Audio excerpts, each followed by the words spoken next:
अस्सलाम वालेकुम फ्रेंड्स, कैसे आप सब लोग। उम्मीद करती हूँ खैरियत से होंगे। आज एक नई कहानी के साथ आई हूँ मैं, जिसका नाम है रेत परी और समय की रेत घड़ी। बहुत समय पहले रेगिस्तान के बीचों बीच एक सुनहरी घाटी थी, जहाँ हवा में हर वक्त रेत की कण नाचते रहते थे। उसी घाटी में रहती थी रेत परी, जिसके पंख हल्की सुनहरी धूल से चमकते थे।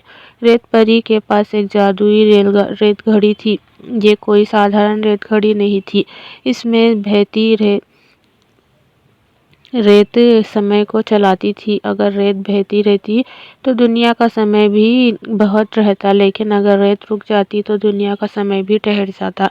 एक दिन रेत परी जब रेत घड़ी से समय की रेत पालिश कर रही थी, तभी तेज आंधी चली। आंधी इतनी प्रचंड थी कि रेत घड़ी उलट गई और उसकी जादुई रेत उड़कर रेगिस्तान में फैल गई। उसी पल दुनिया भर में अजीब घटनाएं होने लगी। घड़ियां रुक गई, पेड़ हवा में स्थिर हो गए और बच्चे हवा में कूदे ही रह गए। रेत परी घबरा गई। अगर रेत वापस नहीं मिली, उसने सोचा, तो दुनिया हमेशा के लिए स्थिर हो जाएगी। रेत परी उड़कर रेगिस्तान में पहुंची। जहां जहां जादुई रेत गई थी, वहां छोटे छोटे समय द्वार बनने लगे थे, कुछ अतीत की ओर जाते, कुछ भविष्य में। पहला द्वार उसे भूले हुए कल में ले गया। वहां उसने एक नन्हे बच्चे को देखा, जो अपने पिता की प्रतीक्षा में वर्षा से किसी पल में अटका हुआ था।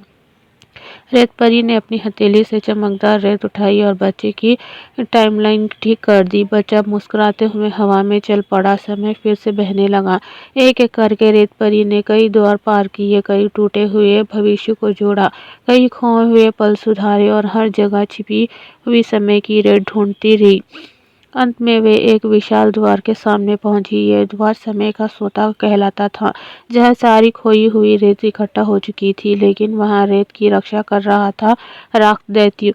समय मेरा होगा, वे दहाड़ा। अगर इस समय रुक गया तो दुनिया में कोई बदलाव नहीं होगा और मैं हमेशा शक्तिशाली रहूंगा। रेत परी ने शांत स्वर में कहा, पर बदलाव ही जीवन है। अगर समय रुक गया तो तुम भी कभी आगे नहीं बढ़ सकोगे। दैत्य को ये बात समझ में नहीं आई और उसने हमला कर दिया। रेत परी ने अपने पंखों से सुनहरी चमक बिखेरी। उस चमक में दैत्य की परछाई दिखाई दी, जो वर्षों से बिना बदले वही खड़ी थी। दैत्य चौंक गया, तो मैंने भी कभी बदल नहीं पाऊंगा। रेत परी ने सिर हिलाया। आखिरकार दैत्य ने हार मान ली और रेत परी को रेत लौटा दी।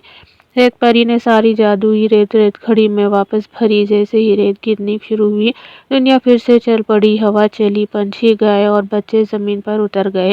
रेत परी मुस्कुराई। समय सबसे सुंदर तब होता है जब वह चलता रहता है।